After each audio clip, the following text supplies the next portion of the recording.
En Babilonia, a principios del siglo VI a.C., un joven israelita de nombre Ezequiel tuvo una visión. Mientras miraba, he aquí que vino un viento tempestuoso del norte, con un fuego envolvente que avanzaba, y en medio del fuego había un trono. Esta visión cautivó a un grupo de judíos místicos, quienes tenían la esperanza de que al estudiar esta imagen, verían a Dios y serían uno con el Espíritu Santo. Los judíos que buscaban una experiencia mística trataban de recrear la experiencia de Ezequiel. Y esto se convirtió en el verdadero modelo de elevación mística judía hasta la revelación de la Cábala. En el siglo II después de Cristo, el Imperio Romano controlaba lo que es ahora Israel. Los judíos que practicaban su fe abiertamente eran asesinados o forzados al exilio. Es durante esta época cuando muchos judíos se convierten al misticismo para entender la voluntad de Dios.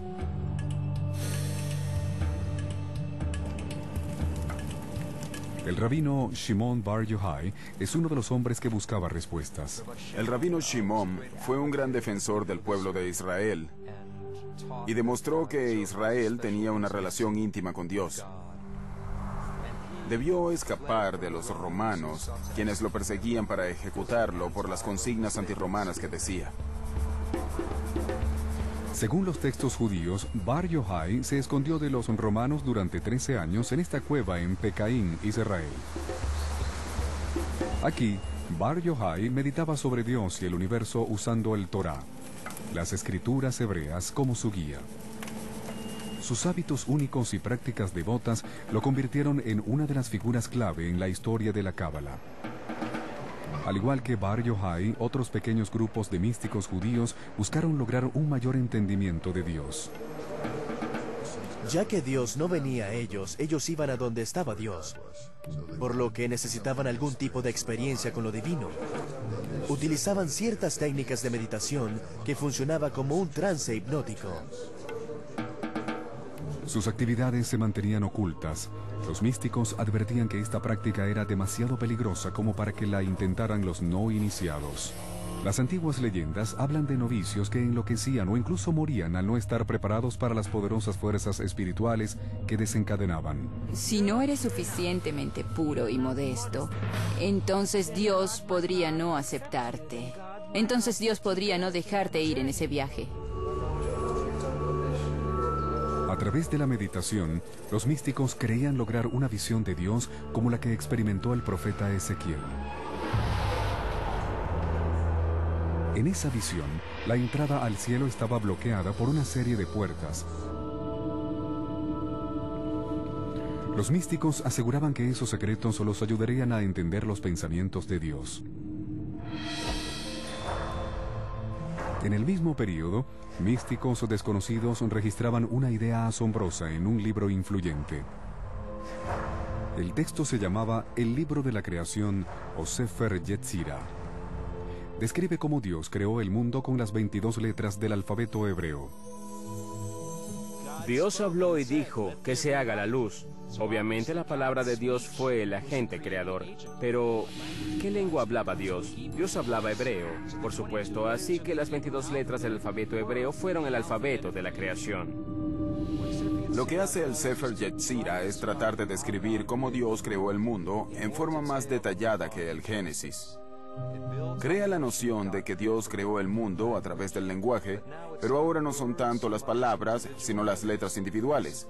Y probablemente significa esto literalmente. Dios tomó las 3 letras Aleph, Bet, Nun, que forman la palabra Obam, piedra.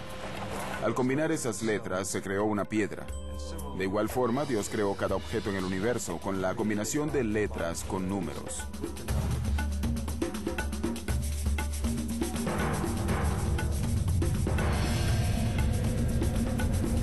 Los rabinos creyeron que las enseñanzas del Sefer Yetzirah eran demasiado poderosas para que las experimentara la gente ordinaria, por lo que mantuvieron en secreto los detalles del libro. Estas revelaciones místicas se conservaron ocultas por cientos de años.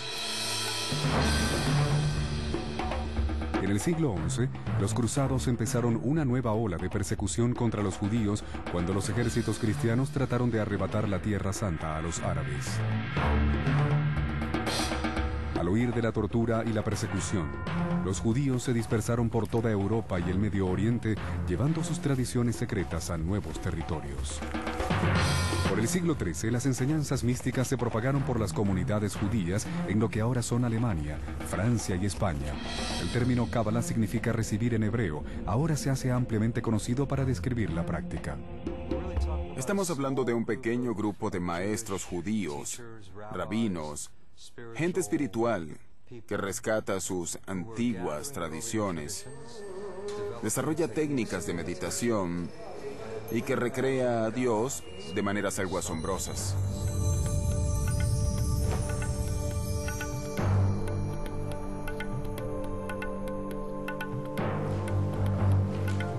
Uno de los eventos más significativos en la historia de la Cábala ocurre alrededor de 1280, cuando un rabino español afirmó descubrir un nuevo texto misterioso.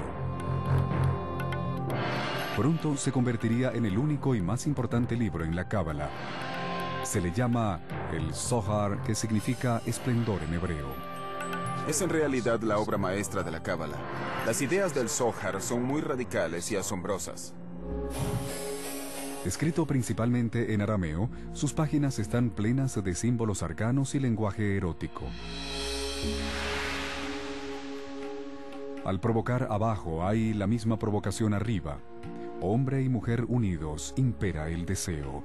Los mundos son bendecidos y hay alegría arriba y abajo. Hasta el día de hoy, el autor del Zohar permanece desconocido. Muchos cabalistas creen que el rabino Shimon Bar Yochai recibió inspiración divina para escribir el Zohar mientras vivía en la cueva en el siglo II.